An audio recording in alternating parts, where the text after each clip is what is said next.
Hello investor, क्या आपको लगता है कि आप जब शेयर कोई खरीदते हैं तो प्राइस ऊपर जाता है एंड आपके बेचने से प्राइस नीचे आता है? ऐसा नहीं होता है। तो गाइस, हमारे बेचने खरीदे से शेयर का प्राइस चेंज नहीं होता है। तो ये चेंज किसकी वजह से होता है? दो बहुत बड़े प्लेयर्स रहते हैं जिसको बोलते हैं FII, foreign institutional investor, and domestic institutional investor. तो FIs एंड DIs, जो भी प्राइस रैली आती है, जो भी ऊपर नीचे शेयर का प्राइस होता है, उसमें सबसे बड़ा रोल है FIs एंड DIs। तो आज मैं आपको बताने वाला हूं कि FIs DIs होते क्या है, how they impact the share market and how you can protect your profit from such big events। तो गाइस, आगे बढ़ने से पहले आप अगर फ्री में डीमैट अकाउंट खोलना चाहते हैं तो नीचे लिंक दिया है, उसको क्लिक करके you can open free demat account, जहां पे आपको बहुत सारे बेनिफिट्स है ना।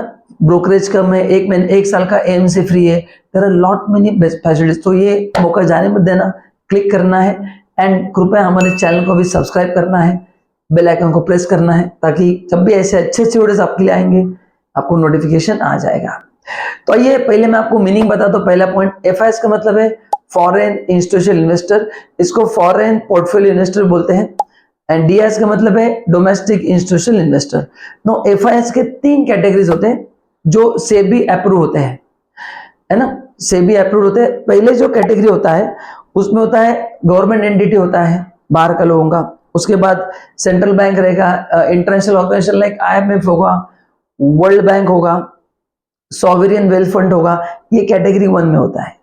देन जो सेकंड कैटेगरी है उसमें होता है बैंक, एसेट मैनेजमेंट कंपनी होता है, पेंशन फंड होता है। एंड ये छोड़ के बाकी जो भी लोग हैं जैसे इन्वेस्टर्स है जिनके पास बहुत पैसा है, वो कैटेगरी 3 में होता है। तो ऐसे FIs के 3 कैटेगरीज होते हैं। आपने देखा रहेगा कैटेगरी 1, कैटेगरी 2 पे कहीं देखा रहेगा।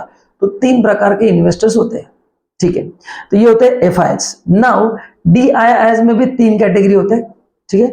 पहला जो कैटेगरी है वो है इंडियन इंश्योरेंस कंपनी, जो आपको इंश्योरेंस के प्रोडक्ट देती है ना। वो काफी इंश्योरेंस कंपनियां भी अलग अलग बिजनेस में भी है, लोन भी आपको देती है, यूलिप आपको बेचती है, फिर आपसे पैसा लेके वो अलग अलग मार्केट में इन्वेस्ट करते हैं। सेकेंड कैटेगरी है इंडियन म्यूचुअल फंड कंपनी, वो भी as a DI role play करते हैं। एंड जो थर्ड कैटेगरी है वो है Indian financial institution like banks. तो ऐसे DIs के 3 कैटेगरीज है।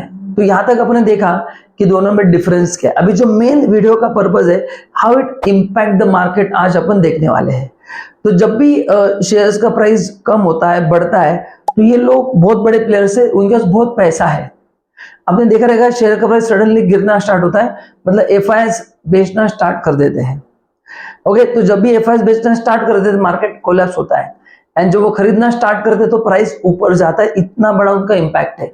They affect the liquidity of the market, they affect the liquidity market. तो पूरे मार्केट का जो खेल है इसमें ये बहुत बड़े प्लेयर है।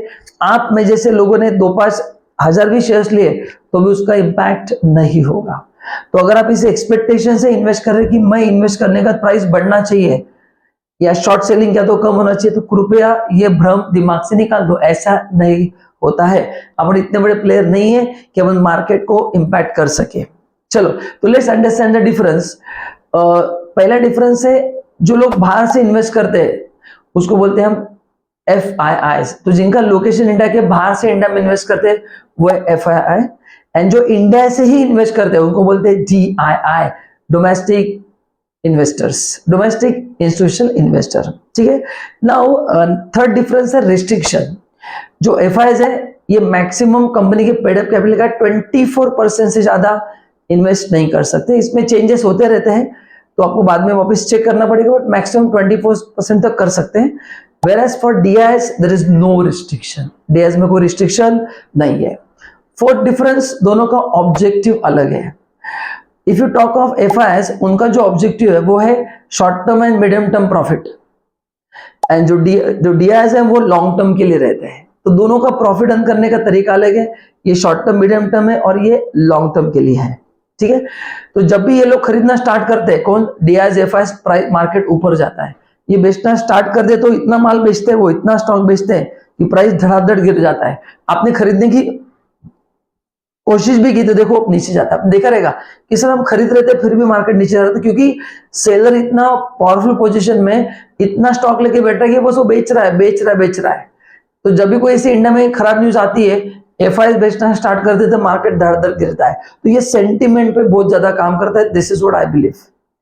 तो साइकोलॉजी मैटर करता है, ऐसा मेरा पर्सनल मानना है। एंड इसका इम्पैक्ट लिक्विडिटी पे भी ज्यादा होता है। तो from trading point of view जो एफआईएस है इनका पर्पस ट्रेडिंग होता है। ट्रेडिंग मतलब बेचो खरीदो पैसा कमाओ निकल जाओ।